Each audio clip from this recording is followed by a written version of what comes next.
हंसना है ना फूटेছে हंसना है ना फूटेছে সুগন্ধে মন মন যে আমার লুটেছে हंसना है ना फूटेছে সুগন্ধে মন মন যে আমার লুটেছে हंसना है ना फूटेছে সুগন্ধে মন মন যে আমার লুটেছে বললাম ওকে এ সুরভি পেলে কোথায় কে দিল গো এত গন্ধ আর এত সুবাস তোমায় বললাম ওকে এ সুরভি পেলে কোথায় কে দিল গো এত গন্ধ আর এত সুবাস তোমায় মুচকি হেসে হেসে বলল খোদার প্রেমে জুটেছে हंसना है ना फूटेছে সুগন্ধে মন মন যে আমার লুটেছে তুমিও যদি খোদার প্রেমে আমার মতো ডুবতে পারো দেখবে তখন উজ্জ্বল হবে আমার চেয়ে আরো আরো তুমিও যদি খোদার প্রেমে আমার মতো ডুবতে পারো দেখবে তখন উজ্জ্বল হবে আমার চেয়েও আরো আরো মৌমাছিরা সুর মিলালো সেই সে কথায় প্রতিধ্বনি উঠলো বেজে সেই কথা পাতায় পাতায় মৌমাছিরা সুর মিলালো সেই সে কথায় প্রতিধ্বনি উঠলো বেজে সেই কথা পাতায় পাতায় জবাব শুনে হঠাৎ দেখি ভোরের সূর্য উঠেছে हंसना है ना ফুটেছে সুগন্ধে মন মন যে আমার লুটেছে हंसना है ना ফুটেছে সুগন্ধে মন মন যে আমার লুটেছে কোমল দিঘির কোমল ছায়ায় কার মহিমা কার ধ্যানে গো মৌন মধুর হয় দূর নীলিমা কোমল দিঘির কোমল ছায়ায় কার মহিমা কার ধ্যানে গো মৌন মধুর হয় দূর নীলিমা এমন বলে সকল দিকে তার করুণা ছুটেছে हंसना है ना ফুটেছে সুগন্ধে মন মন যে আমার লুটেছে हंसना है ना ফুটেছে সুগন্ধে মন মন যে আমার লুটেছে हंसना है ना ফুটেছে সুগন্ধে মন মন যে আমার লুটেছে আল্লাহুম্মা সাল্লি আলা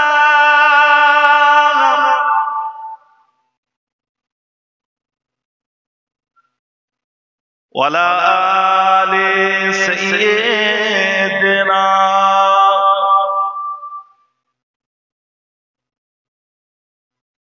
আলহামদুলিল্লাহ, সমস্ত প্রশংসা, সমস্ত তারিফ রব্বুল আলামিন আল্লাহ পাকের জন্য, যিনি আপনাকে আমাকে সৃষ্টি করেছেন। শুধুমাত্র সৃষ্টি করেননি, যিনি আপনাকে আমাকে সৃষ্টি সেরা করেছেন, আশরাফুল মাখলুকাত করেছেন। শুধুমাত্র আশরাফুল মাখলুকাত মানুষ করেননি, মানুষদের মধ্যে সর্বোত্তম হলেন নবী এবং রাসূলগণ।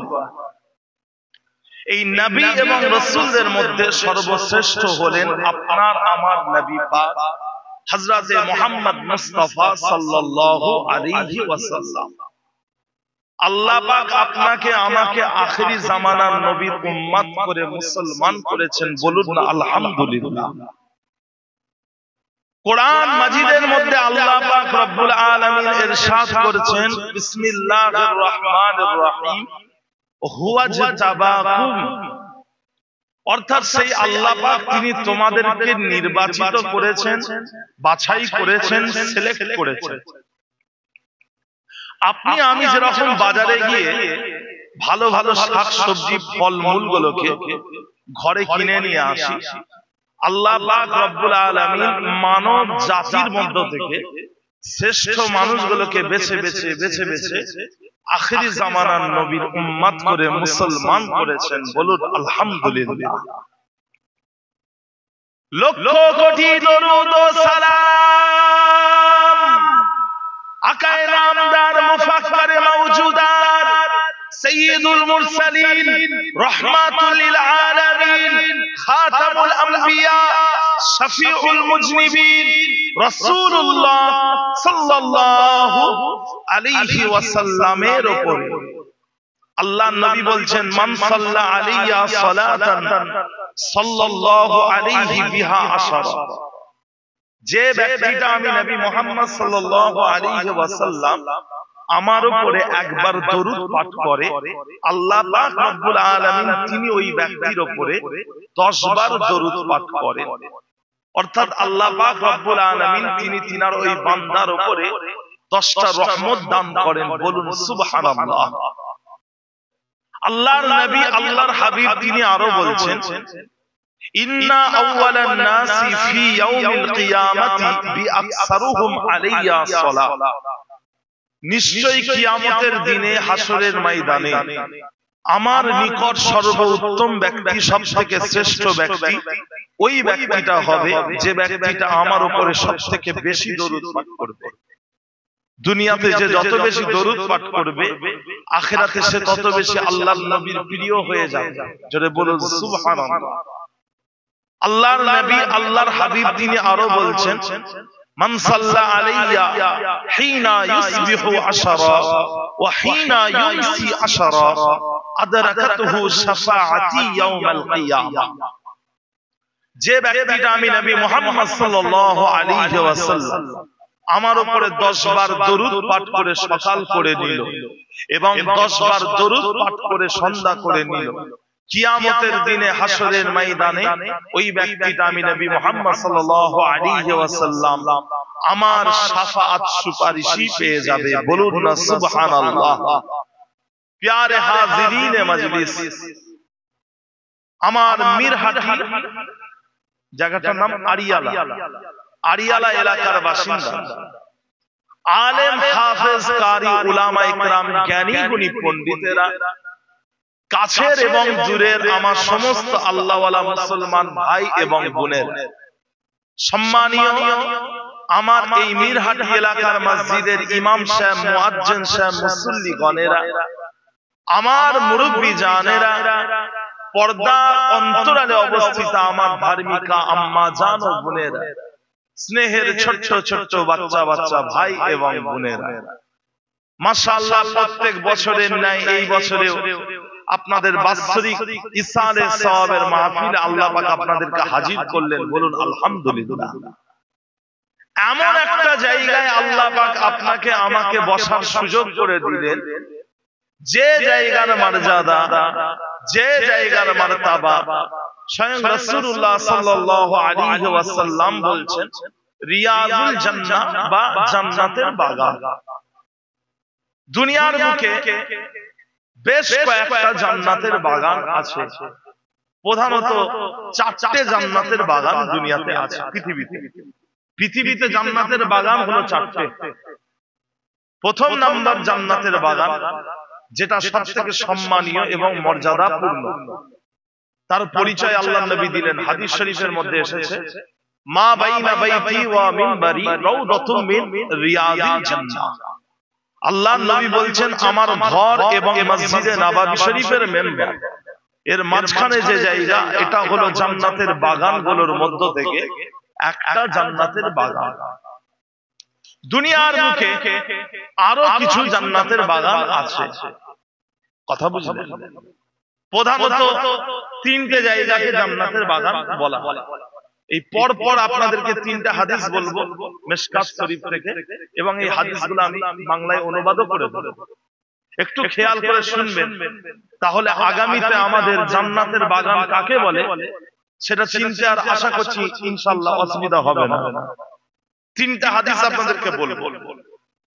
প্রথম নাম্বার হাদিস, রাসূলুল্লাহ সাল্লাল্লাহু আলাইহি ওয়াসাল্লাম বলছেন, ইযা মারারতুম বিরিয়াজিল জান্নাতি ফারতাউ ক্বালু ওয়া মা রিয়াজুল জান্নাহ ক্বালা হালাকুজ যিকর। দ্বিতীয় হাদিস, আল্লাহর নবী বলছেন, ইযা মারারতুম বিরিয়াজিল জান্নাতি ফারতাউ ক্বালা আসহাবে কিরাম রিদওয়ানুল্লাহি তাআলা আলাইহিম আজমাইন ওয়া মা রিয়াজুল জান্নাহ ক্বালা মাজালিসুল ইলম।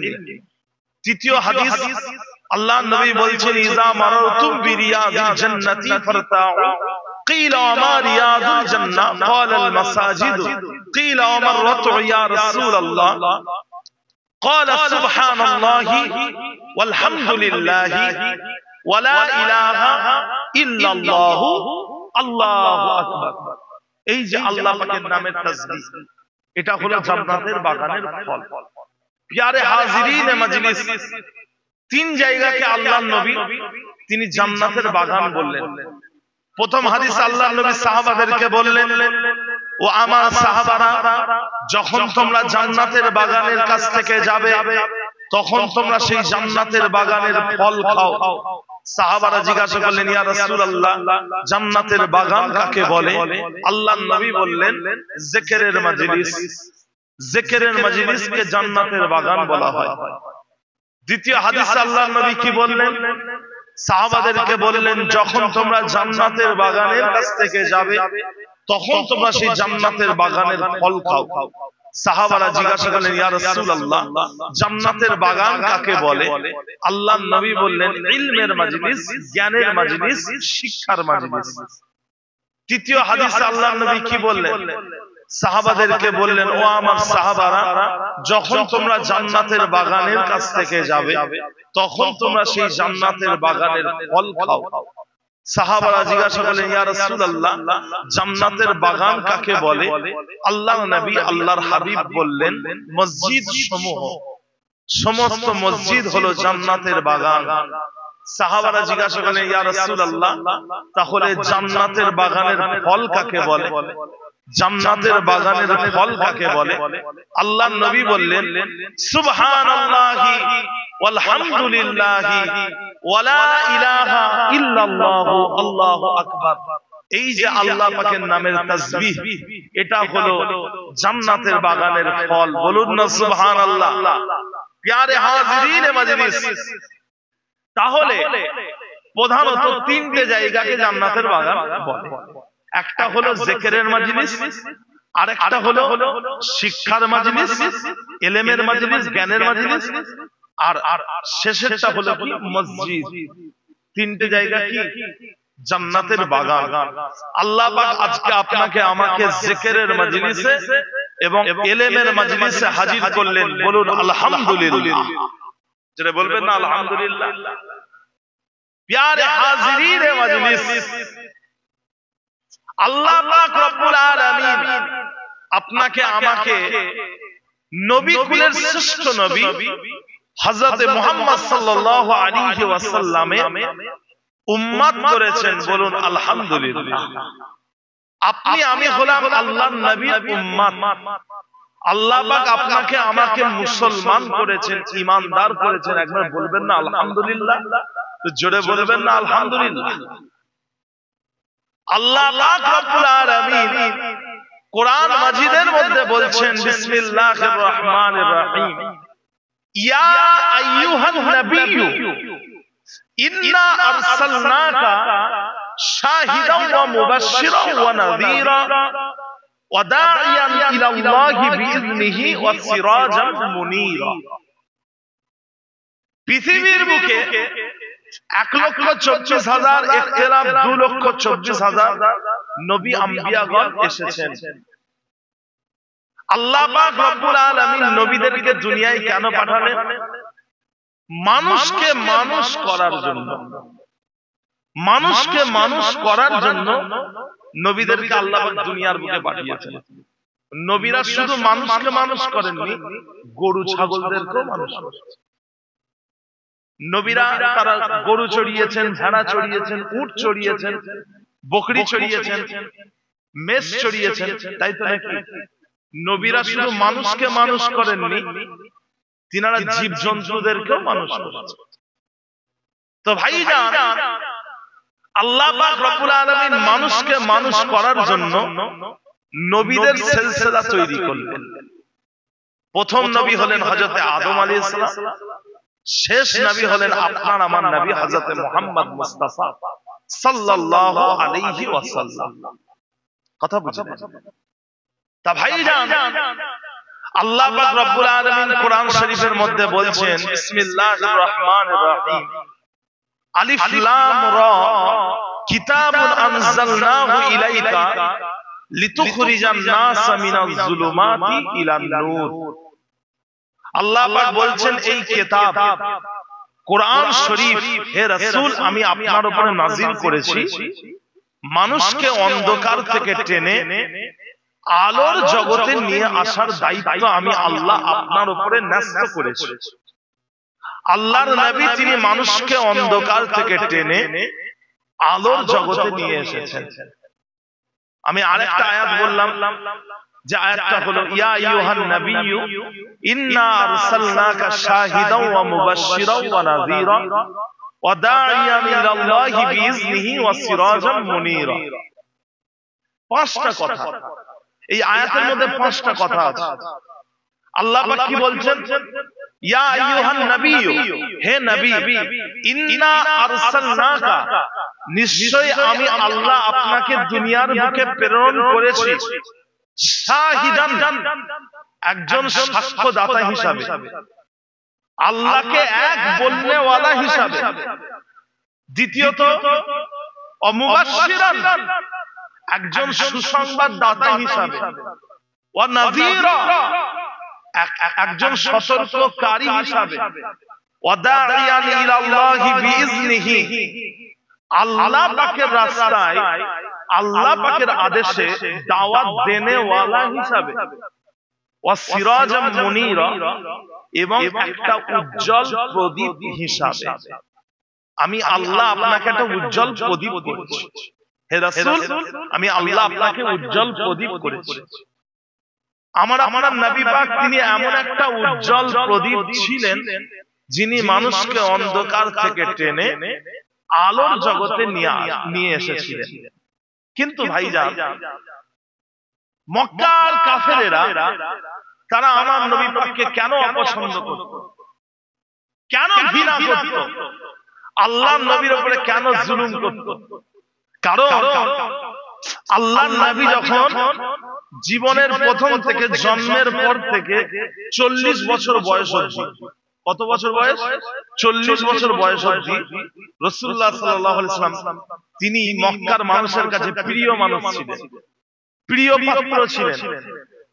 মক্কার মানুষেরা বলেছিল, মুহাম্মদ তুমি হলে আল আমিন, তুমি হচ্ছে বিশ্বস্ত। আল্লাহর নবীকে বিশ্বস্ত বলেছিল মক্কার মানুষেরা। সেই বিশ্বস্ত মুহাম্মদ সাল্লাল্লাহু আলাইহি ওয়াসাল্লাম তিনি মক্কার মানুষের কাছে ঘৃণিত কেন হয়ে গেলেন, অপছন্দের কেন হয়ে গেলেন? কিছু তো কারণ আছে। প্রধানত তিনটে কারণ আছে ভাইজান, তিনটে। প্রথম কারণ হলো আরবের মানুষরা ছিল পৌত্তলিক, দেবদেবীর উপাসনা করত, মূর্তির উপাসনা করত, দ্বিতীয়ত আরবের মানুষেরা আফ্রিকার কালো মানুষদেরকে নিজেদের গোলাম, নিজেদের চাকর মনে করত, আফ্রিকার মানুষদেরকে ঘৃণা করত। তৃতীয়ত আরবের মানুষেরা মেয়ে ছেলেদেরকে নিজেদের ভোগের বস্তু, আনন্দের বস্তু মনে করত, মেয়ে ছেলেদেরকে ঘৃণা করত। এমনকি বাপ মেয়েকে কবর দিত, বাপ মেয়েকে জীবিত কবর দিয়ে দিত, মাটিতে পুঁতে ফেলত। এটা ছিল আইয়ামে জাহেলিয়া। তো রাসূলুল্লাহ সাল্লাল্লাহু আলাইহি ওয়াসাল্লাম তিনি যখন বললেন যে না, তোমরা আর ওই দেব দেবীর উপাসনা করতে পারবে না, তখন আল্লাহর নবী তাদের ভালোবাসার পাত্র হতে পারলেন না। কথা বুঝলেন? কারণ তাদের বাপ দাদু 14 গোষ্ঠী, তাদের পূর্বপুরুষেরা তারা সব দেব দেবীর উপাসনা করে এসেছে। তারা কি করে সেই দেব দেবীর উপাসনা ছেড়ে দেবে? এখন যদি বলে যে না আমরা দেব দেবীর উপাসনা করব না, তখন ওই আরবের লোকেরাই তাদেরকে ধরে ফেলবে, ওই মক্কার বড় বড় নেতাদেরকে ধরে ফেলবে, মারধর করবে। সেই জন্য বললো না, আমরা আমাদের বাপ দাদুর ধর্মের উপরেই থাকবো। কথা বুঝলেন? আর ইসলাম এটা বলে না যে তোমরা বাপ দাদুর অনুসরণ করো, বাপ দাদুর অনুসরণ করো এটা বলে না। বাপ দাদু যদি হকের উপরে থাকে, সত্যের উপরে যদি থাকে, সেই বাপ দাদুর অনুসরণ করতে তো কোনো অসুবিধা নেই। কথা বুঝলেন ভাইজান? হযরতে নবী নূহ আলাইহিস সালাম তিনি ছিলেন নবী, ঈমানদার। ওনার ছেলে হলো কেনান। কেনান কিন্তু বেঈমান ছিল, জানেন তো নাকি? আবার হযরতে নবী ইব্রাহিম আলাইহিস সালাম, ওনার বাপ ছিলেন আজার, মূর্তি তৈরিকারী, মূর্তি তৈরি করতেন। আবার ইব্রাহিম আলাইহিস সালামের ছেলে ইসমাঈল আলাইহিস সালাম তিনি হলেন নবী। কথা বুঝতে পারছেন? আবার রাসূলুল্লাহ সাল্লাল্লাহু আলাইহি ওয়াসাল্লামের একজন চাচাজান ছিলেন, নাম হলো আবু লাহাব। বেঈমান ছিলেন, বেঈমান। ওনার দুই ছেলে উতবা এবং মুআত্তাব, ওনারা আবার ঈমানদার ছিলেন, ঈমান এনেছিলেন। কথা বুঝতে পারছেন? আবার রাসূলুল্লাহ সাল্লাল্লাহু আলাইহি ওয়াসাল্লামের খুবই প্রাণপ্রিয় চাচাজান নাম হলো হযরত আবু তালিব। আবু তালিব তিনার তিন ছেলে, হযরত আলী, হযরত জাফর, হযরত আকিল, ইনারা হলেন ঈমানদার। কিন্তু হযরত আবু তালিব তিনি মৃত্যুর পূর্বে তিনি কলেমা পড়েন। বুঝতে পারছেন?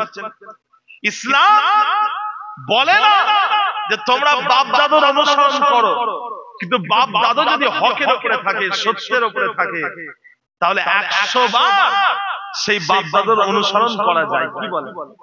যেমন ইসমাঈল আলাইহিস সালামের পিতা ইব্রাহিম আলাইহিস সালাম নবী ছিলেন, তার নবী ইসমাঈল আলাইহিস সালাম তিনি তিনার পিতার কথা বলবেন না তো কার কথা বলবেন? তিনি তিনার বাপের কথা বলবেন না তো কার কথা বলবেন? কথা বুঝতে পারছেন না? তো ভাইজান, এটা আমার বলার উদ্দেশ্য হলো আরবের মানুষেরা তারা ঈমান আনলো না, তার কারণ হলো আমাদের সব পূর্বপুরুষেরা মূর্তির উপাসনা করে এসেছে, বাপ দাদুরা। আমার বাপ দাদু কি ভুল করে এসেছে? না, আমরা করব না। বুঝতে পারছেন? অহংকার, তাকাব্বুরি। কথা বুঝেছেন? দ্বিতীয় কারণ, আল্লাহর নবীকে ঘৃণা করার দ্বিতীয় কারণ, মক্কার মানুষেরা ওই আফ্রিকার কালো লোকেদেরকে কি বলতে জানেন? তোমরা হচ্ছে আমাদের গোলাম, তোমরা হচ্ছে আমাদের চাকর। আফ্রিকার মানুষেরা তারা জন্মই হয়েছে যেন আরবের মানুষদের গোলামতি করার জন্য। বুঝতে পারছেন? আল্লাহর নবী বললেন এই আফ্রিকার কালো মানুষদেরকে নিজেদের ভাই এবং নিজেদের বোন মনে করতে হবে। তখন মক্কার মানুষের কাছে আল্লাহর নবী খারাপ হয়ে গেল। মক্কার মানুষরা মেয়েদেরকে ভোগের বস্তু, আনন্দের বস্তু মনে করত, ফুর্তি করার বস্তু। আল্লাহর নবী যখন বললেন মানুষদের মধ্যে এই মেয়ে ছেলেদেরকে সবথেকে বেশি সম্মান দিতে হবে, মানুষদের মধ্যে মেয়ে ছেলেকে সবথেকে বেশি সম্মান দিতে হবে, তখন আরবের মানুষের কাছে আল্লাহর নবী খারাপ হয়ে গেল। বুঝতে পারছেন না?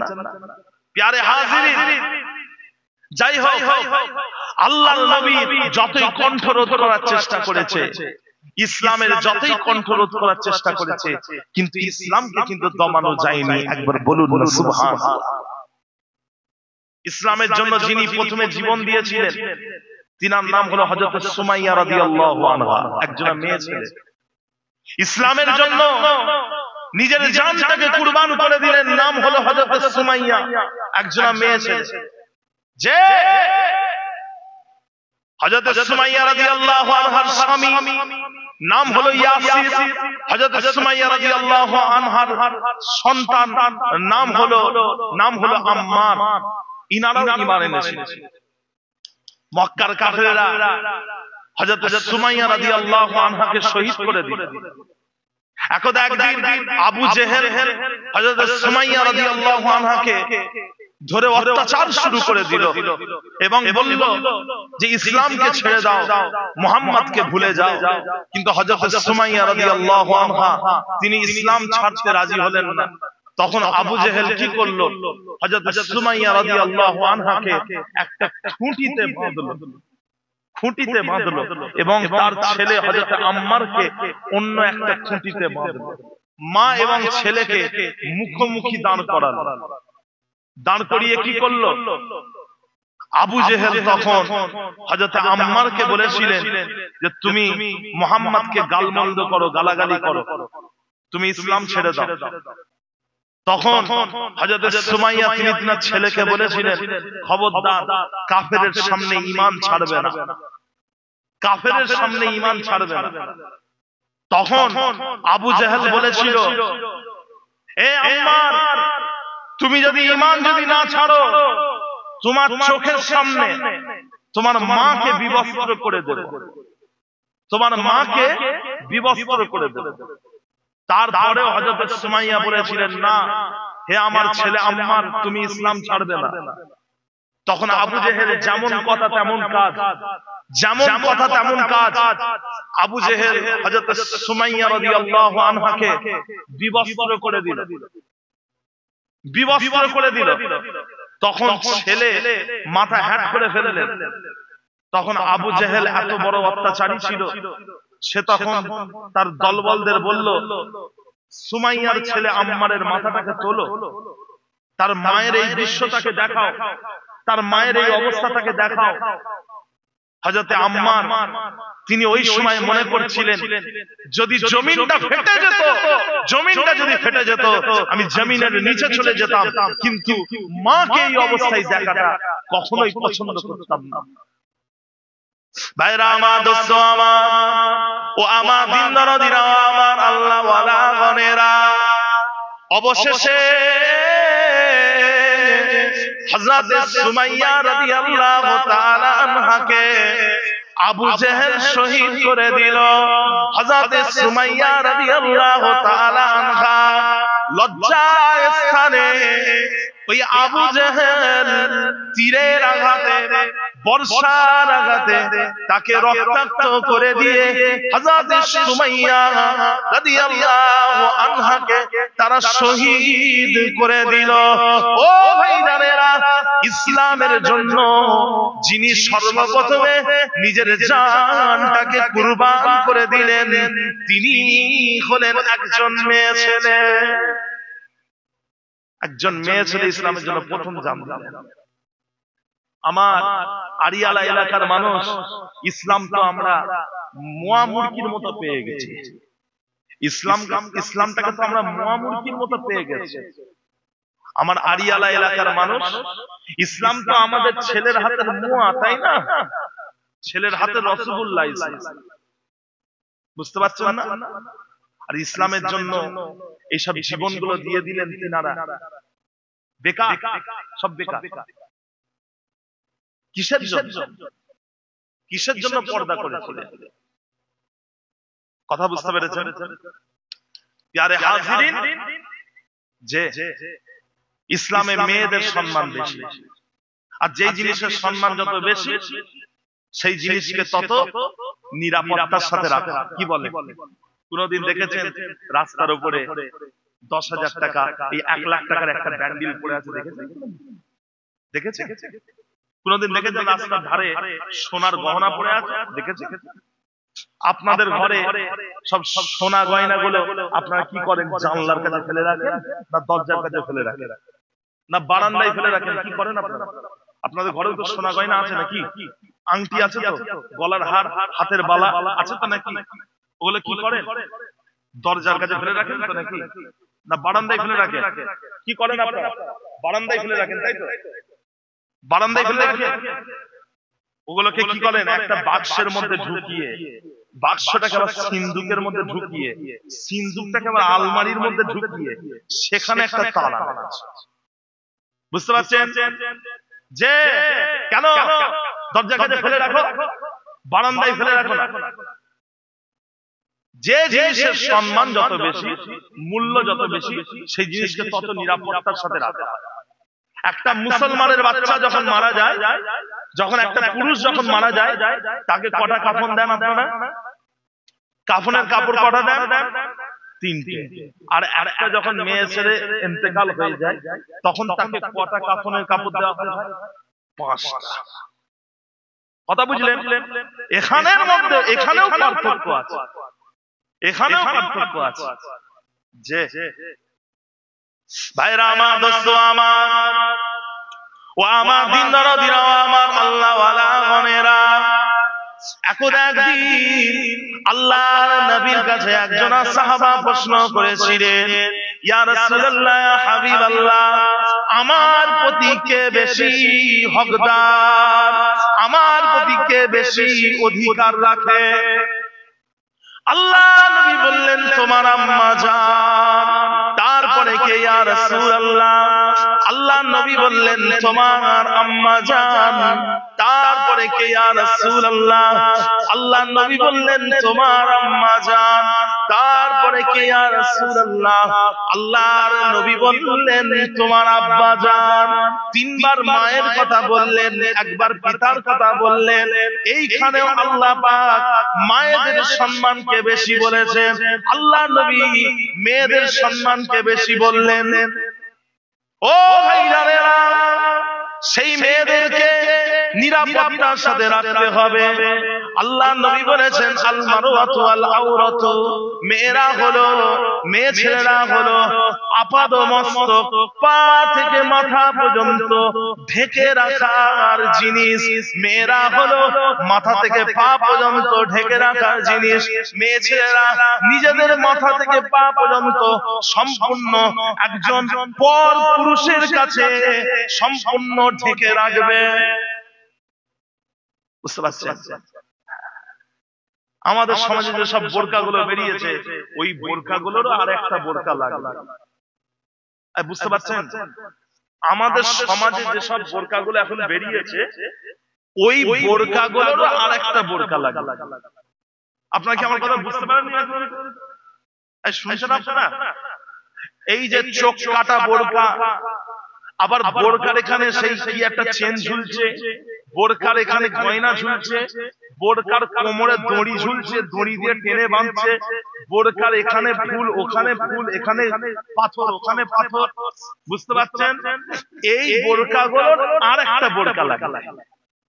এই বোরকাগুলো পড়তে পারবে মেয়েরা, আমি পড়তে পারবে না বলছি না, পড়তে পারবে, তবে তার উপরে আরেকটা বোরকা পড়তে হবে। বুঝতে পারছেন? এবার তার উপর যে বোরকাটা পড়তে হবে, সেই বোরকাটা কেমন হবে ওটা আমি বলে দিই। ওটা কেমন হবে সেটা বলে দিচ্ছি। ওই বোরকাটা হবে মাথা থেকে পা পর্যন্ত ঢাকা, হাত পা গুলো ঢাকা থাকবে, এবং শরীরের কোনো কাঠামো বোঝা যাবে, শরীরের কোনো কাঠামো বোঝা যাবে। বুঝতে পারছেন?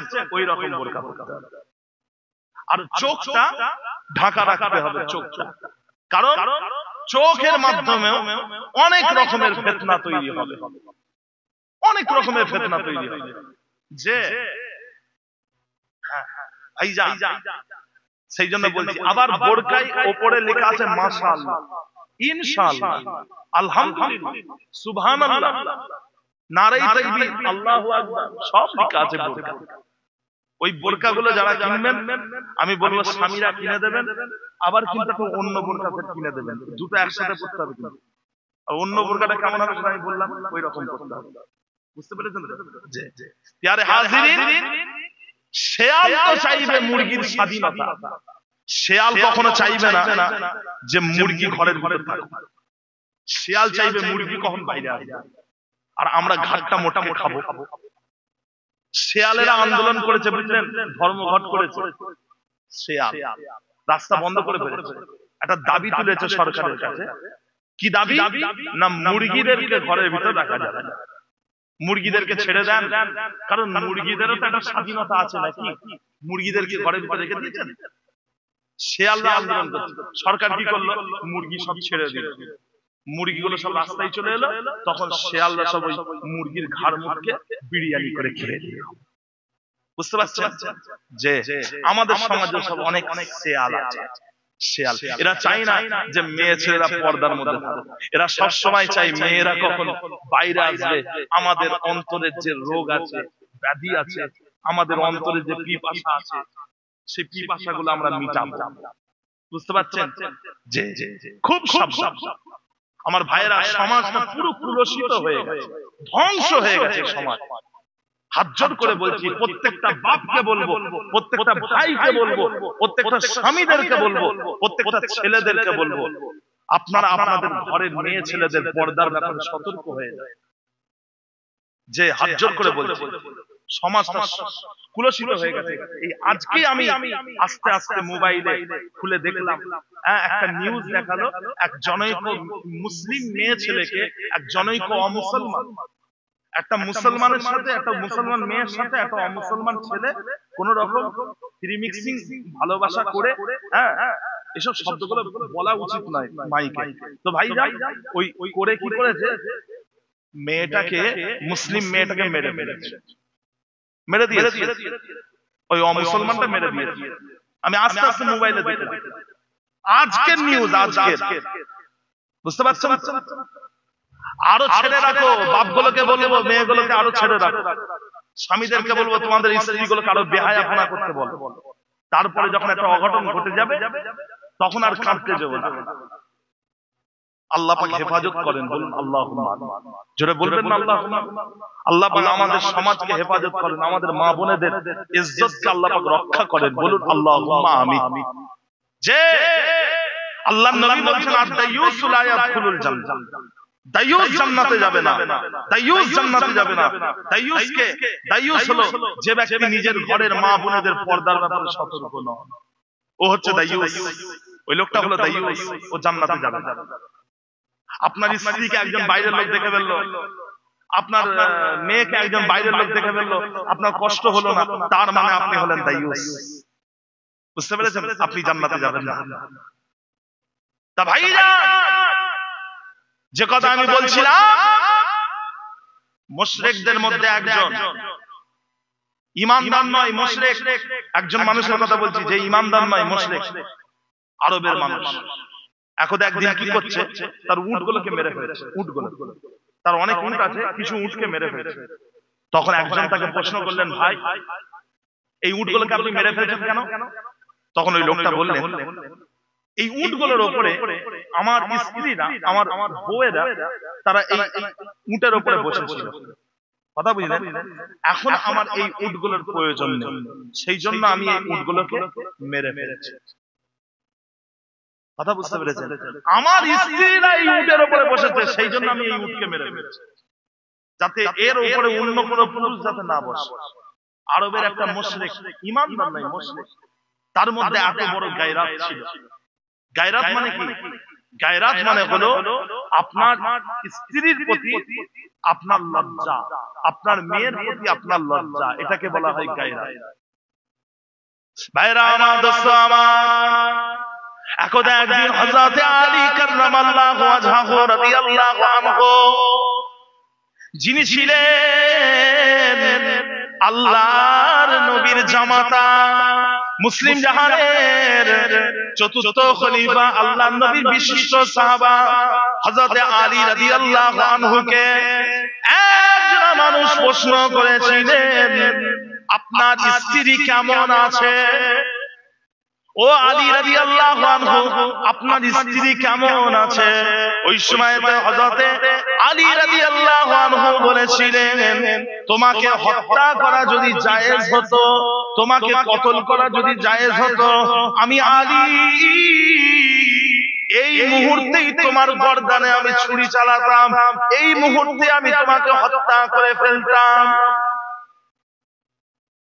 তুমি আমার খবর জিজ্ঞাসা করো, তুমি আমার স্ত্রীর খবর জিজ্ঞাসা করবে, তুমি কে?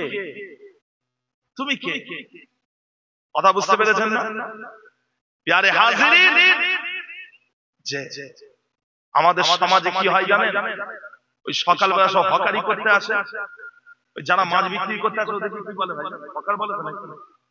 হকার বলে না? মাছ বিক্রি করে সকালবেলা, গোশ বিক্রি করে, শাক সবজি বিক্রি করে, ঘরে ঘরে দরজায় দরজায় দিয়ে যায়। ওরা তো এসে একদম ঘরের মধ্যে ঢুকে যায়। আবার অনেকে আছে, অনেক ঘরের মেয়ে ছেলে দরজার কাছে এসে, দরজার বাইরে এসে আবার মাছ গোশ সব খেয়ে নেয় ওদের কাছে। আপনাদের এখানে আছে নাকি? হ্যাঁ আছে, কথা বুঝলেন না?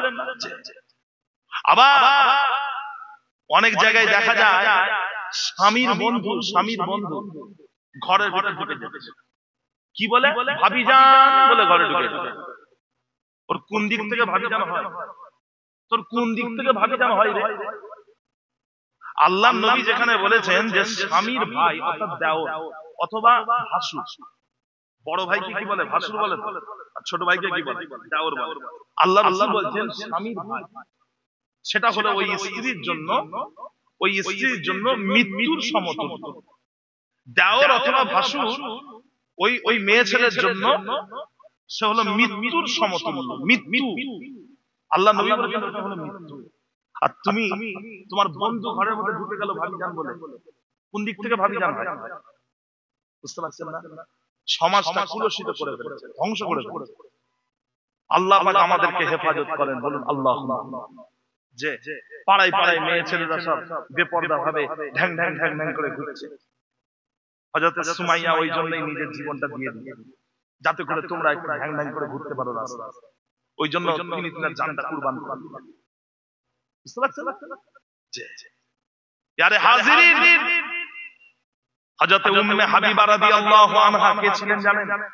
তিনি ছিলেন রাসূলুল্লাহ সাল্লাল্লাহু আলাইহি ওয়াসাল্লামের চরম শত্রু হযরত আবু সুফিয়ানের মেয়ে। ইসলামের চরম শত্রু ছিলেন হযরত আবু সুফিয়ান। উনার মেয়ের নাম হচ্ছে উম্মে হাবিবা। আর এই উম্মে হাবিবার যিনি স্বামী তার নাম হলো উবাইদুল্লাহ। পিতা হলেন ইসলামের শত্রু, আর মেয়ে জামাই তিনারা ইসলাম কবুল করলেন, ঈমানের কালেমা পড়ে মুসলমান হয়ে গেলেন। জোরে বলুন সুবহানাল্লাহ। বাপকে ভয় করলেন না, বাপকে ভয় করলেন না। বাপ কখনোই কল্পনা করেননি যে উনার ঘরের মানুষ ঈমান আনবে। উনি তো কখনোই কল্পনা করেননি যে আরবের কোন মানুষ ঈমান আনবে, আরবের কোন মানুষ ঈমান আনবে, এটাই উনি কল্পনা করেননি। সে জায়গায় উনার ঘরের মেয়ে ঈমান এনেছে। বুঝতে পারছেন কত বড় সাহস?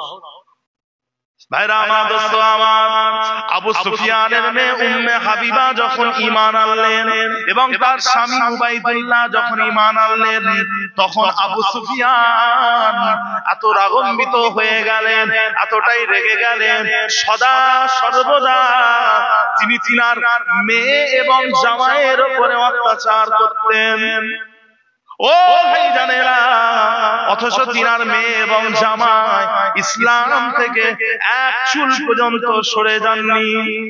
অবশেষে যখন মুসলমানেরা আফ্রিকাতে হিজরত করেছিলেন, ও ভাই জানেরা, মুসলমানরা প্রথমে মক্কা থেকে মদিনায় হিজরত করেননি।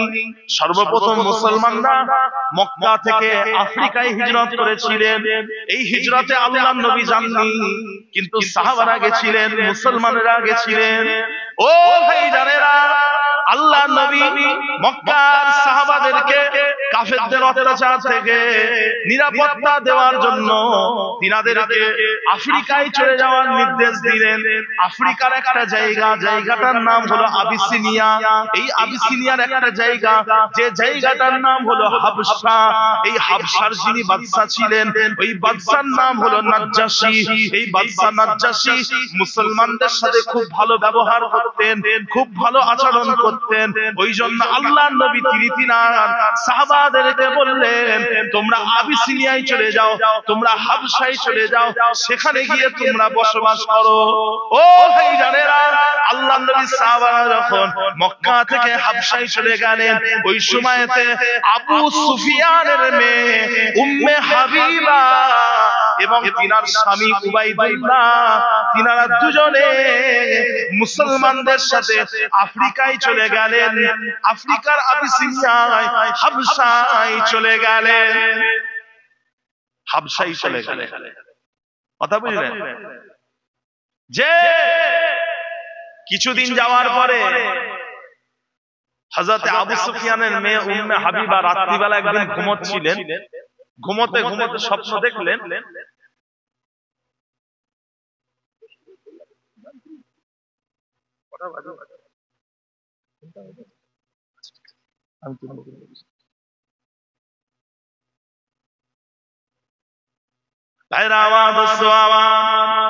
ও ভাইরানেরা, ও আমার নবী পাকের উম্মতিরা, হযরতে উম্মে হাবিবা একদিন রাত্রিবেলা ঘুমোতে ঘুমোতে স্বপ্ন দেখতে পেলেন উনার স্বামী উবাইদুল্লাহর চেহারাটা পরিবর্তন হয়ে গেছে, মুখটা পরিবর্তন হয়ে গেছে। হযরতে উম্মে হাবিবা এই স্বপ্নটা দেখে খুব ভয় পেয়ে গেলেন। ঘুম থেকে উঠে বললেন, ও ভাইজানেরা, মনে মনে কল্পনা করতে লাগলেন, মনে হচ্ছে আমার স্বামী উবাইদুল্লাহ ইসলাম থেকে বেরিয়ে গিয়েছে, ইসলাম থেকে বেরিয়ে গিয়েছে। ও ভাইজানেরা, আর খবর নিয়ে দেখতে পেলেন উনার স্বামী উবাইদুল্লাহ আফ্রিকার আবিসিনিয়ার হাবশার একজন ইহুদির সাথে তার সম্পর্ক ছিল। একজন ইহুদি নয়, একজন খ্রিস্টানের সাথে, খ্রিস্টান পাদ্রীর সাথে হযরতে উবাইদুল্লাহর সম্পর্ক ছিল। তার সাথে উঠা বসা করত, তার কাছে যাতায়াত করত, তার সাথে উঠা বসা করে করে তার মতো হয়ে গিয়েছে, তার মতো খ্রিস্টান হয়ে গিয়ে ইসলাম থেকে বেরিয়ে গেছে। স্ত্রী হলেন ইমানদার, স্বামী বেঈমান হয়ে গেল। যারা ইসলাম থেকে বেরিয়ে যায় তাদেরকে মুরতাদ বলে। স্ত্রী ইমানদার, স্বামী মুরতাদ হয়ে গেল। কথা বুঝলেন? হযরত উম্মে হাবিবা খুব কষ্টের মধ্যে জীবন যাপন করছেন। একদিন ওনার স্বামী উবাইদুল্লাহ মারা গেলেন। তখন উম্মে হাবিবা আরো কষ্টের মধ্যে পড়ে গেলেন। কারণ তিনার স্বামী উবাইদুল্লাহ বেঈমান হয়ে গেছিলেন ঠিকই, কিন্তু পরিচিত মানুষ ছিলেন, পরিচিত। আফ্রিকার আর কাউকে আপনি চেনেন না। ইসলামের জন্য নিজের বাপ মা পরিবার পরিজন ছেড়ে, টাকা পয়সা ধন দৌলত সব ছেড়ে দিয়ে অন্য একটা দেশে বসবাস করছেন। স্বামীর ভরসায় এসেছিলেন, সেই স্বামীটাও মারা গেছে। উম্মে হাবিবা খুব দুঃখের কষ্টের মধ্যে পড়ে গেলেন। ইদ্দত পালন করলেন। স্বামী মারা গেলে স্ত্রীদের কি করতে হয়? ইদ্দত পালন করতে হয়। ইদ্দত পালন করলেন। ভাইরা আমার, দোস্ত আমার, ও ভাইজানেরা, হযরত উম্মে হাবিবা যখন ইদ্দত পালন করা সম্পূর্ণ করলেন, ওই সময়তে আমার আপনার নবী পাক সাল্লাল্লাহু আলাইহি ওয়াসাল্লাম তিনি খবর পেয়েছিলেন যে উম্মে হাবিবা বিধবা হয়ে গিয়েছে। ইসলামের চরম শত্রু আবু সুফিয়ানের মেয়ে উম্মে হাবিবা বিধবা হয়ে গিয়েছে। আল্লাহর নবী তখন হাবশার বাদশা নাজ্জাশীকে খবর পাঠিয়েছিলেন, ও বাদশা নাজ্জাশী, আমি নবী মুহাম্মদ সাল্লাল্লাহু আলাইহি ওয়াসাল্লাম আমার পক্ষ থেকে আবু সুফিয়ানের মেয়ে উম্মে হাবিবাকে আপনি আমার পক্ষ থেকে বিবাহের সংবাদ দেন, বিবাহের প্রস্তাব দেন। ও ভাইজানেরা, একদিন হযরত উম্মে হাবিবা ঘরের মধ্যে একা বসে আছেন, বসে মন খারাপ করে বসে আছেন। ও ভাইজানেরা, ওই সময়তে একজনা বার্তাবাহক হযরত আবু সুফিয়ানের মেয়ে উম্মে হাবিবার দরওয়াজায় এসে ডাকলেন। হযরত উম্মে হাবিবা দরওয়াজা খুললেন, দেখতে পেলেন একটা মেয়ে ছেলে দাঁড়িয়ে আছে। তিনি জিজ্ঞাসা করলেন, কি ব্যাপার? ওই সময়তে ওই মেয়ে ছেলে বলেছিলেন, ও উম্মে হাবিবা, আমাকে বাদশা নাজ্জাশী আপনার কাছে পাঠিয়েছে। তিনি বলে পাঠিয়েছেন যে মুহাম্মদ সাল্লাল্লাহু আলাইহি ওয়াসাল্লাম আপনাকে বিবাহ করতে চান। আপনি কি মুহাম্মদ সাল্লাল্লাহু আলাইহি ওয়াসাল্লামকে বিয়ে করবেন? ওই সময়তে হযরত উম্মে হাবিবা এতটাই খুশি হয়ে গেলেন, এতটাই খুশি হয়ে গেলেন, তিনি তখন ঘরের ভিতরে গিয়ে তিনার ঘরের মূল্যবান জিনিসগুলোকে, তিনার হাতের আংটি, তিনার হাতের বালা, গহনাগুলোকে খুলে খুলে খুলে খুলে ওই মেয়ে ছেলের হাতে দিয়ে দিয়েছিলেন, ওই মেয়ে ছেলের হাতে দিয়ে দিয়েছিলেন, আর বলেছিলেন, এ মেয়ে ছেলে, তুমি এই সমস্ত জিনিস আমার কাছ থেকে উপহার মনে করে এইগুলো সব তুমি নিয়ে চলে যাও। কেননা তুমি আমার দুঃখের জীবনে সুখের সংবাদ নিয়ে এসেছো, তুমি আমার দুঃখের জীবনে খুশির সংবাদ নিয়ে এসেছো, সেই জন্য আমার এই সব কিছু আমি তোমাকে দান করে দিলাম, এগুলো সব আমি তোমাকে দিয়ে দিলাম। কারণ তুমি সংবাদ এনেছো যে আমাকে মুহাম্মদ সাল্লাল্লাহু আলাইহি ওয়াসাল্লাম বিয়ে করতে চান, এর থেকে আর খুশির সংবাদ আর কিছু হতে পারে ভাইজান? বলে ইসলামের চরম শত্রুর মেয়ে উম্মে হাবিবাকে আল্লাহর নবী বিবাহ করলেন, এর থেকে আর খুশির সংবাদ হতে পারে? হযরত উম্মে হাবিবা খুশি হয়ে গেলেন। পরবর্তীতে আল্লাহ রাসূল সাল্লাল্লাহু আলাইহি ওয়াসাল্লামের সাথে হযরত উম্মে হাবিবার বিবাহ হলো এবং আল্লাহর নবী হযরত উম্মে হাবিবাকে মদিনায় ডেকে নিয়েছিলেন, ওই হাবশা থেকে মদিনায় ডেকে নিয়েছিলেন। প্যারে হাজিরিন, এটা বলার উদ্দেশ্য হলো আমার এটাই যে হযরত উম্মে হাবিবা ছিলেন একজন মেয়ে ছেলে ছিলেন, কিন্তু তিনার বাপ ছিলেন অত্যাচারী। আল্লাহর নবীর বিরুদ্ধে 25টারও বেশি যুদ্ধ করেছেন। হযরত আবু সুফিয়ান তিনি তিনার জীবনে আল্লাহর নবীর বিরুদ্ধে 25টারও বেশি যুদ্ধ করেছেন 21 বছরে। এখন ভেবে দেখবেন ইসলামের কত বড় শত্রু ছিলেন হযরত আবু সুফিয়ান। তিনিও ঈমান এনেছিলেন। কবে তিনি ঈমান এনেছিলেন? আল্লাহর নবী যখন মক্কা বিজয় করেছিলেন তারপর, অনেক পরে ঈমান এনেছেন। সারা জীবন আল্লাহর নবীকে অত্যাচার করেছেন, শেষে ঈমান এনেছেন। আর যে ব্যক্তি ঈমান আনলো এবং রাসূলের সাহাবা হয়ে গেলেন, তিনি কি বলেন? তিনি হলেন জান্নাতি। জোরে বলুন সুবহানাল্লাহ। সাহাবারা সব হলেন কি বলেন? সাহাবারা সকলেই হলেন জান্নাতি।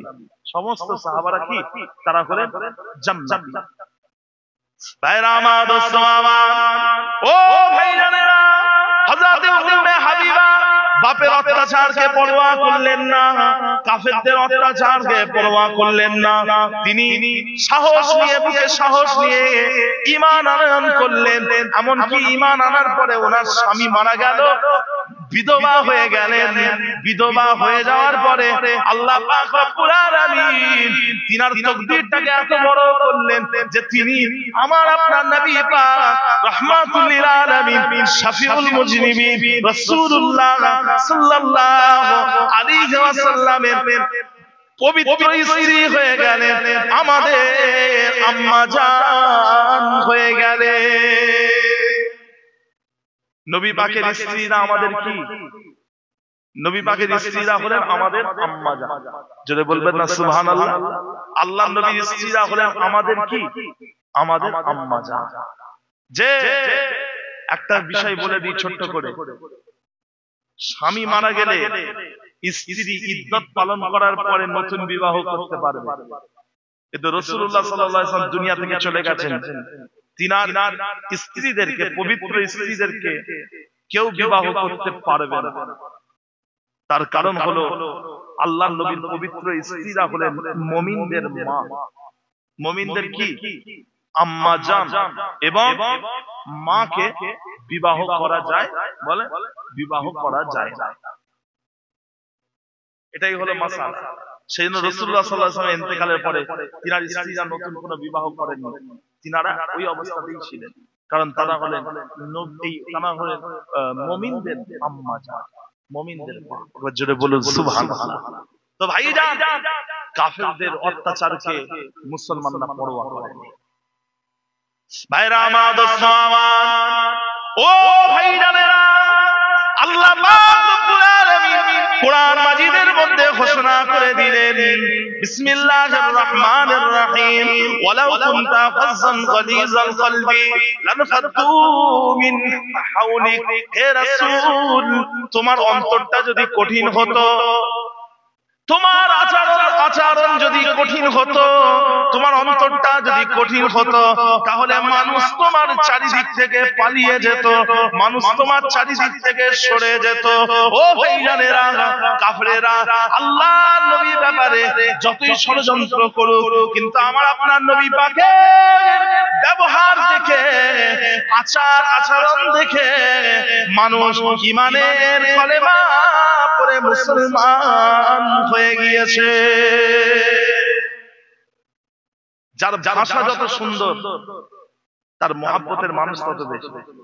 কি বলে যে আপনি যদি চান যে মানুষ আপনাকে ভালোবাসুক, প্রথম কাজ শুনে রেখে দেন, সবাই শোনেন, মানুষ আপনাকে ভালোবাসুক এটা যদি চান, আল্লাহর ভালোবাসা এবং বান্দার ভালোবাসা যদি পেতে চান, ভাষা ঠিক করেন, মুখের ভাষা ঠিক করেন।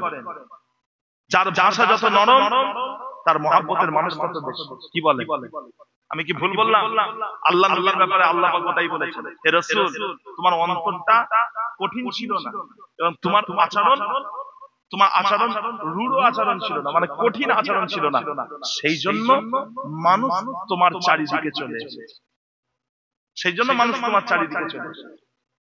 আচার আচরণ ঠিক করে। যে রাসূলুল্লাহ সাল্লাল্লাহু আলাইহি ওয়াসাল্লাম জীবনে কোনোদিন কাউকে কষ্ট দিয়ে কথা বলে। হযরত আনাস রাদিয়াল্লাহু আনহু নাম শুনেছেন? হযরত আনাস রাদিয়াল্লাহু আনহু আল্লাহর নবীর খাদেম, হযরত আনাস রাদিয়াল্লাহু আনহু 10 বছর আল্লাহর নবীর খেদমত করেছেন। ক বছর? 10 বছর। আল্লাহর নবীর ইন্তেকালের পরে হযরত আনাস রাদিয়াল্লাহু আনহু তিনি নিজের জবানে বলছেন, 10 বছর রাসূল পাক সাল্লাল্লাহু আলাইহি ওয়াসাল্লাম খেদমত করেছি, 10 বছরে একবারের জন্য ফর এ সিঙ্গেল টাইম রাসূলুল্লাহ সাল্লাল্লাহু আলাইহি ওয়াসাল্লাম আমাকে ধমক দেননি, কর্কশ ভাষায় কথা বলেননি, আমাকে কষ্ট দিয়ে কথা বলেননি। জোরে বলুন সুবহানাল্লাহ। 10 বছরে একবারও আমাকে কষ্ট দিয়ে কথা বলেন, অথচ তিনি ছিলেন আল্লাহর নবীর খাদেম, কর্মচারী। হ্যাঁ, আমাদের অফিসের কর্মচারী আছে না, দোকানের কর্মচারী আছে না, দোকানে যদি 5 মিনিট আসতে লেট করে দেয়, দেরি করে দেয়, 10 মিনিট যদি দেরি করে ফেলে, তখন তারা কি বলবে? এই অমুকের বেটা, এই তমুকের বেটা, গালাগালি করে দেয়। কিন্তু হযরত আনাস বলছেন 10 বছর রাসূলের খেদমত করেছি, একবারের জন্য আমাকে কোনোদিন কঠিন ভাষায় কথা বলে, কোনো ধমক দেন কথা বুঝলেন? এটা হচ্ছে রাসূলুল্লাহ সাল্লাল্লাহু আলাইহি ওয়াসাল্লাম। আপনি মানুষকে কষ্ট দিয়ে কথা বলবেন আর পার পেয়ে যাবেন না। আল্লাহর নবী বলেছেন, তোমরা আমাকে দুটো জিনিসের জিম্মেদারি দাও, আমি তোমাদের জান্নাতের জিম্মেদারি দেব। প্রথম নাম্বার হলো তোমরা আমাকে 2 পায়ের মাঝখানে যে জিনিস আছে সেই জিনিসের জিম্মেদারি দাও, এবং 2 চাওয়ালের মাঝখানে যে জিনিস আছে ওই জিনিসটার জিম্মেদারি। প্রথম নাম্বার হলো লজ্জা স্থান, দ্বিতীয় নাম্বার হলো জবান। এই দুটো জিনিসের জিম্মেদারি দাও, আমি রাসূলুল্লাহ সাল্লাল্লাহু আলাইহি ওয়াসাল্লাম তোমাদের জান্নাতের জিম্মেদারি দেব। জোরে বলুন সুবহানাল্লাহ। ভাষা ঠিক করে, মুখের ভাষা ঠিক করে। প্যারে হাজিরিন, রাসূল পাক সাল্লাল্লাহু আলাইহি ওয়াসাল্লাম একজন খুব সম্মানীয়, সমস্ত সাহাবারাই তো সম্মানীয়, একজন আল্লাহর রাসূলের সাহাবা ছিলেন যিনি একটু ভিন্ন সাহাবা ছিলেন।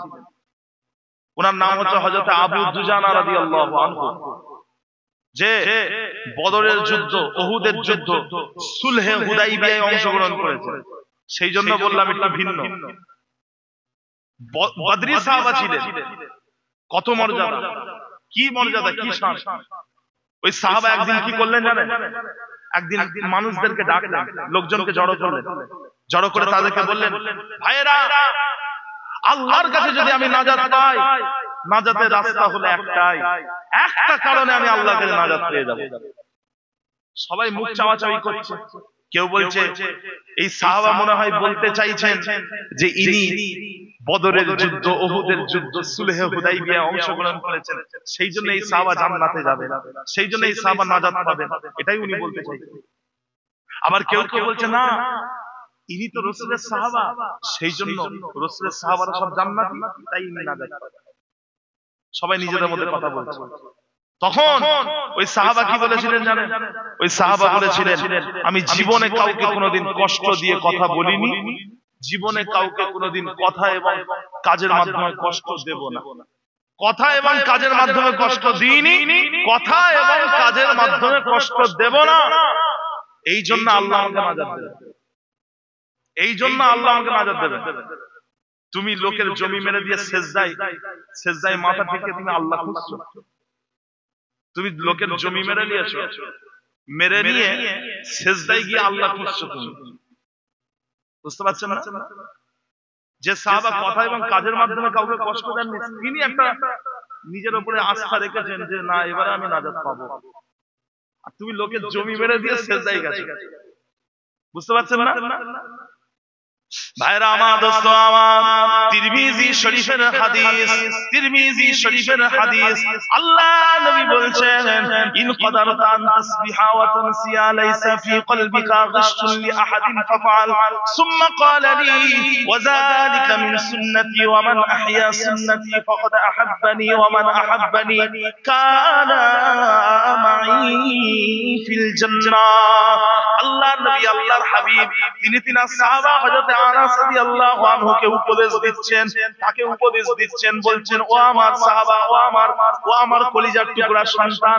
আল্লাহর নবী হযরত আনাসকে কলিজার টুকরা সন্তান বলে ডাকতেন। হযরত আনাস আল্লাহর নবীর সন্তান ছিলেন না, আল্লাহর নবীর ছেলে ছিলেন না, তবুও হযরত আনাস রাদিয়াল্লাহু আনহুকে আল্লাহর নবী ছেলে বলে ডাকতেন। বললেন, ও আমার ছেলে, ও আমার কলিজার টুকরা ছেলে, ইন কদারতা আন তাসবিহা ওয়া তামসিয়া, সকাল সন্ধ্যা সকাল সন্ধ্যা সকাল সন্ধ্যা সকাল সন্ধ্যা একটা আমল যদি তুমি করো, একটা কাজ যদি তুমি করো, সেই কাজটা হলো কি?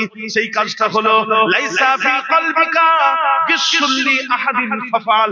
তোমার অন্তরের মধ্যে কারোর প্রতি সামান্য ঘৃণা রাখলে হবে না, আর এটাই করো, এটাই করো। আর যদি তুমি এটা করে ফেলো, ওয়াযালিকা মিন সুন্নতি, এটা হলো আমার সুন্নতের মধ্য থেকে একটা সুন্নাত, এটা হলো আমার একটা সুন্নাত। ওমান আহইয়া সুন্নতি ফাকাদ আহাব্বানি, যে আমার সুন্নতকে জীবিত রাখলো সে আমাকে ভালোবাসলো। ওমান আহাব্বানি কানা মাই ফিল জান্নাহ, যে আমাকে ভালোবাসলো জান্নাতে তার থাকার জায়গাটা আর আমি নবী মুহাম্মদ সাল্লাল্লাহু আলাইহি ওয়াসাল্লাম আমার থাকার জায়গাটা এক হয়ে যাবে। আমাদের আড়িয়ালা মানুষদেরকে আমরা চিঠির মাধ্যমে সুবহানাল্লাহ বলার কথা বলবো। আমার আড়িয়ালা এলাকার মানুষদেরকে চিঠির মাধ্যমে জানাবো যে আপনারা সুবহানাল্লাহ বলবেন। সুবহানাল্লাহটা কি ঘরে গিয়ে বলবেন নাকি আপনারা বসে আছেন সুবহানাল্লাহ বলতে পারেন? জোরে বলবেন না সুবহানাল্লাহ? চুপ করে আছেন, বলেন সুবহানাল্লাহ বলেন। যারা মনে করছে সুবহানাল্লাহ বলে আমার উপকার, সুবহানাল্লাহ বললে জান্নাতে একটা চারা গাছ বসানো, দুবার বললেন দুবার দুটো চারা গাছ বসানো। আল্লাহ রাসূলের হাদিস, যে ব্যক্তি একবার সুবহানাল্লাহ বলল, একবার আলহামদুলিল্লাহ বলল, সুবহানাল্লাহ এবং আলহামদুলিল্লাহ দুটোই বলল, আসমান এবং জমিনের মাঝখানে যে ফাঁকা জায়গা আছে, এই সৌর জগতের পরিমাণে আল্লাহ ওই বান্দাটাকে আল্লাহ পাক তার নামায়ে আমালে সওয়াব লিখে দেন। জোরে বলেন, একবার বলেন আলহামদুলিল্লাহ, যে সওয়াবটা আপনি কামিয়ে ফেললেন। তো ভাইজান, যে কথা বলছিলাম, নাজাত অত সহজে আপনি আমি পেয়ে যাব অতটা সোজা জিনিস নয়। যে হযরত ওমর ফারুক রাদিয়াল্লাহু আনহু মুসলিম জাহানের যিনি ছিলেন দ্বিতীয় খলিফা, ও ভাইজানেরা, তিনি মৃত্যু শয্যায় শুয়ে রয়েছেন। ইন্তেকালের আগে তিনি যখন ইন্তেকাল হয়ে যাবেন, ইন্তেকালের আগে তিনি তিনার সহচরদেরকে, তিনার আশেপাশে যারা রয়েছেন তাদেরকে বলছেন, আমাকে সাহস যোগাও, আমাকে সাহস যোগাও, আল্লাহর কাছে আমি কিভাবে নাজাত পাবো সে ব্যাপারে আমাকে সাহস যোগাও। খুব খেয়াল করে শুনবেন, যতদিন জীবিত থাকবেন সবসময় মনে করবেন আপনি হলেন একটা গুনাহগার, আর ইন্তেকালের সময় আপনাকে মনে করতে হবে জীবনের সব ভালো কাজগুলোকে মনে করতে হবে। বুঝতে পারছেন? যা যা ভালো কাজ করেছেন ইন্তেকালের সময় এগুলো মনে করতে হবে। আর সারাটা জীবন আপনি কি করবেন? খারাপ কাজগুলো যেগুলো করে ফেলেছেন সেগুলো মনে করে আল্লাহর কাছে তওবা করবেন, কারণ এখন তওবা করার সুযোগ আছে। আর মৃত্যুর সময় আপনি তার কোনো অন্যায় করতে পারবেন না, আর তার ভুল কিছু করতে পারবেন না। এবার নিজের জীবনের ভালো কাজগুলো দেখে আল্লাহর কাছে সন্তুষ্ট হন, খুশি হন, আল্লাহ আমি এত ভালো কাজ করতে পেরেছি, সবই আপনার শুকরিয়া, আপনার জন্যই করতে পেরেছি। তো ওমরে ফারুক ইন্তেকালের আগে সাহাবাদেরকে বলতেন যে ভালো ভালো কাজগুলো আমার সব স্মরণ করো, আমার ভালো ভালো কাজগুলো বলো। কেউ বলছে ওমরে ফারুক ইসলাম যখন দুর্বল ছিল আল্লাহ পাক আপনার মাধ্যমে ইসলামকে শক্তিশালী করেছেন। কেউ বলছে ও ওমরে ফারুক আপনি হলেন রাসূলের একজন শ্বশুর, আল্লাহর নবীর সাথে আপনি হলেন, আপনার সাথে আল্লাহ রাসূলের সম্পর্ক রয়েছে, আপনি হলেন আল্লাহর নবীর শ্বশুর। আবার কেউ বলছেন ও ওমরে ফারুক ইসলামের বড় বড় যুদ্ধে আপনি আল্লাহর নবীর সাথে সেই যুদ্ধে শরীক হয়েছেন, আল্লাহর নবীর সঙ্গী হয়েছেন। এইভাবে এক একজন সাহাবা এক এক রকম কথা বলছেন, এক এক রকম সাহাবা এক একজন সাহাবা হযরত ওমরের জীবনের এক একটা দিক তারা বলছেন। ওই সময়তে হযরত ওমরে ফারুক রাদিয়াল্লাহু তাআলা আনহু বলেছেন আল্লাহ পাক রব্বুল আলামিন আমার এত এত এত এত ভালো কাজের মাধ্যমে আল্লাহ পাক যদি আমাকে জাহান্নামের আগুন থেকে বাঁচিয়ে নেন তাহলে আমি ওমরে ফারুক আমি সন্তুষ্ট হয়ে যাব। আমার জীবনের ভালো ভালো কাজের মাধ্যমে আল্লাহ যদি আমাকে শুধু জাহান্নাম থেকে বাঁচিয়ে নেন তাতেই আমি খুশি, তাতেই আমি সন্তুষ্ট। বুঝতে পারছি কিভাবে নাজাত পাবো, কিভাবে নাজাত পাবো? লোকের জমি মেরে নিয়ে সিজদায় গিয়ে আল্লাহ খুঁজছে। কথা বুঝতে পারছেন? আল্লাহ পাক রব্বুল আলামিন আমাদেরকে হেফাজত করেন, বলুন আল্লাহুম্মা আমিন। জোরে বলবেন না আল্লাহুম্মা আমিন। যে প্যারে হাজিরিন যে কথা বলছিলাম আর বেশি লম্বা চওড়া করার দরকার আছে ভাই? কি বলেন আপনারা? বলেন লম্বা চওড়া করার দরকার আছে? একটু হবে? আচ্ছা একটু বসেন। প্যারে হাজিরিন মক্কার কাফেরদের অত্যাচারে কেউ পরোয়া করে না। আমরাও কি পরোয়া করি নাকি? এই কথা বলেন না। কাফেরদের অত্যাচারে পরোয়া করেন? পরোয়া করি না। যে হযরত আম্মার রাদিয়াল্লাহু আনহু যার কথা প্রথমে বলছিলাম, হযরত সুমাইয়া রাদিয়াল্লাহু আনহার ছেলে আম্মার, একদিন ওনাকে মক্কার কাফেররা ধরেছে, ধরে পানির মধ্যে চুবিয়ে ধরেছে, পানির মধ্যে ডুবিয়ে দিয়েছে, চেপে ধরেছে। তখন এত কথা হচ্ছে কেন? আপনার কথা বলবেন, আসেন স্টেজে, আসেন কথা বলবেন, আসেন স্টেজে কথা বলেন না, খালি ক্ষমা গল্প বলছেন। যে কথা বলছিলাম, হযরত আম্মার রাদিয়াল্লাহু আনহু একদিন কাফেররা ওনাকে পানির মধ্যে চেপে ধরেছে। যখন